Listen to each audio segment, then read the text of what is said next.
Welcome back, everyone, to Morning Line. This morning, we're talking about the idea of as you see on the screen, a gas compression station. All right, what's that all about? Could it become explosive? Is it something you want in your neighborhood? Tennessee Gas Pipeline Company proposing to build that 26-acre facility. They're saying that when they put this into the area, and there's citizens like Bill Robertson, who lives there where part of the pipeline goes through his backyard, objects to it, but the facility will produce 150 jobs, they're saying. Maybe more than $2 million in tax revenues. I'm trying to find the reasons why anyone on the outside looking in might say, well, it might not be a bad idea. Let's look at the jobs first. Okay, and again, they have to put in their federal filings and in the permit filings that they made with the state of Tennessee, they have to say how many jobs this would create. The jobs are primarily construction jobs while the site is being built, and it's about a 10 to 12 month. It's a crew of 100 people, about 100 to 109 people is what they say in their filing. 90% of those workers, it's a specialized build job. 90% of those workers are a Kinder Morgan crew that's going to come up probably from Texas. At most, and they say very clearly, at most, if we can find enough people, we might get 10 temporary construction jobs. When the facility is built, it is not a facility that you can have somebody stationed there. This facility will not alone, kind of. It stands alone, and it is controlled from a control center down in Houston, Texas. It is remotely. It's what's called SCADA, Supervisory Control and Data Acquisition, and so it's run through the internet. So we don't have a permanent person here at the site. It's not a safe site where they go in for maintenance, but they do not have people in there permanently because there's gas leakage from the valves, the turbines, the 60,000 horsepower turbines.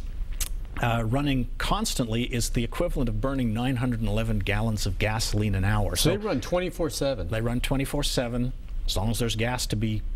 I mean, apart from maintenance, and they're going to be running constantly, and that's a huge volume of. The emissions from it is one of our big issues as well, and that's an issue not only for. This is adding to the emissions burden for the whole county because the metro regulates the air quality in the city, and this is going to put a huge volume of not only the emission from the turbines, but they also release a lot of natural gas into the atmosphere. Now, what about the $2 million in tax revenue? So is it just the $2 million? The fact now, because this is in property that's not doing anything right now anyway, right? I thought the $2 million is two point something million would be its value, and so they would pay property tax based upon that value. On that, okay. So that's not necessarily. So it's the value, but not actually what they'd be paying. That's not what they'd be paying, as far as I understand. Now they say, and you talked about some of the environmental concerns. We'll get more into that. Now, they do say that state and federal agencies, U.S. and EPA and Army Corps of Engineers would be tasked with oversight and approval of the compression station. I know you said the feds have to be involved, but I mean, how do you feel about that oversight? Would that not allay some of your fears, thinking, okay, it is being supervised and they have to, I don't know, have licensing or whatever with those agencies? Yeah, they have to go through a bunch of permitting processes, and that permitting process is about the only way that we've been able to get information about the whole process. They have not been very forthcoming.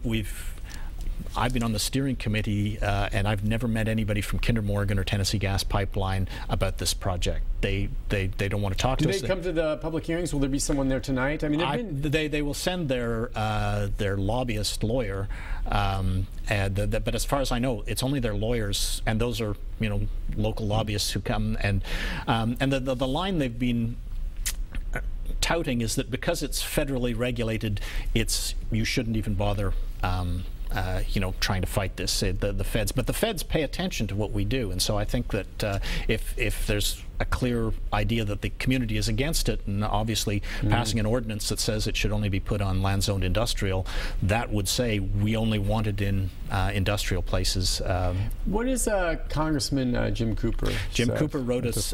He's very supportive of us. We've had a lot of support actually from the. Jim Cooper wrote an op-ed in the Tennessean a week or so ago. And he's very encouraging of the fight starting locally, that we need to make our opinion known, that if we think this is the bad place for the compressor station, that it should be moved someplace else. we need to make that known locally. And so that's the primary. We talked about the potential for an explosion, which would be the most devastating. That's the most devastating. That's the most devastating. But even if the explosion, if somehow they were able to say, listen, we can assure you it's not, and would be able to convince you of that, which I doubt they would be able to, but there are other factors aside from, let's just assume it never explodes, and we sure hope it wouldn't. Yes, okay, sure and maybe it wouldn't. It doesn't explode, but you say there's other issues. I'm looking at the emissions, but methane, nitrous oxides, formaldehyde, stuff like that. Now, is that actually being released? I can't imagine that's not being regulated, how much is going out. Of course, again, trust me, folks, I am not a buyer in government regulation of these emissions. What I mean is, I'd like to see tighter, better regulation, but I have no faith in the government's ability to adequately monitor the emissions of what a lot of these companies spew into our environment. I don't trust it, I don't believe it, I don't think they have the resources to do a good enough job, and it's been loosened too much. That being said, all of these chemicals there, I mean, do you have any faith in them being monitored? They have some. I think they're definitely going to be emitted. I think the problem is that sometimes you accept a pollution burden if it does something good for the community that it's in. Right. So, like a lot of times they say jobs, for instance. Well, unfortunately, jobs. Sometimes they say, well, let's not cap those industries because that's going to cost jobs. And I think there has to be a balance there myself. We're not talking about jobs here. No, so jobs is not one. Jobs is not one of them. Okay. The tax dollars, the money, it doesn't seem like it's a huge thing. Doesn't seem like it's a big thing. It's not providing gas for us. But there's a lot of Chinese that are going to be cold in the winter if they don't get this natural gas. That's very nice of you. It's probably to run Chinese factories and to do other things. So not a big concern there. All right. So this is as I said, this gas is not. I think if it went to heat people in the Northeast, as that's what the gas pipeline did for years. It was to send gas the other direction up to the Northeast, where it would be used for heating in the winter. And maybe we'd be a little bit more forgiving, saying yes, it's doing some good. Although we still would disagree with the placement. As I said, we're not. CCSE, the group I'm part of, is not against natural gas. We understand that this is something that's important. We just disagree with the engineering decision to place it here so close to houses. It's right next to Paradise Ridge Park. Those emissions that you talk about, if the emissions are given out far away from people, they have a chance to disperse, dissipate. They are a burden to the atmosphere, but they have a lot of space to sort of dilute before they get breathed in. Paradise Ridge Park is right next door. I don't think you're going to want to go running when somebody's burning 900 gallons of gasoline an hour next door. How many gallons? 900 gallons of gasoline. To run those turbines. That is the equivalent. They're burning natural gas. They're burning the natural gas. Natural gas that they're using. That's what. Yeah. But you can look up the equivalent. 60,000 horsepower. You can see what is the equivalent. That's 911 gallons of gasoline an hour, and that's an awful lot.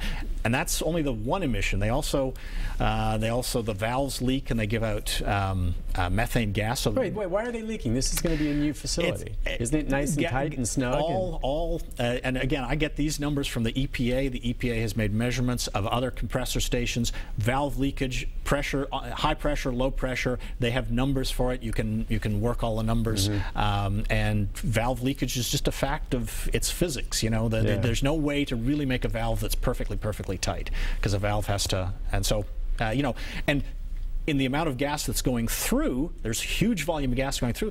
It's a tiny percentage leaks out, but that tiny percentage, when you have a lot of gas coming through, a tiny percentage of a big number is a big number. Right, especially when you say that this facility will be running 24/7. It's not like it. Listen, we'll take a break on that. We'll come back and we'll continue our discussion on this, the environmental aspect of it, and the gas, where it's coming from, why it's coming this way, and whether or not you would want something like this in your backyard. I think the answer to that's pretty clear. You probably wouldn't. But if you have a question or comment about it, join in the conversation. We'll be back with more right after this. Stay with us.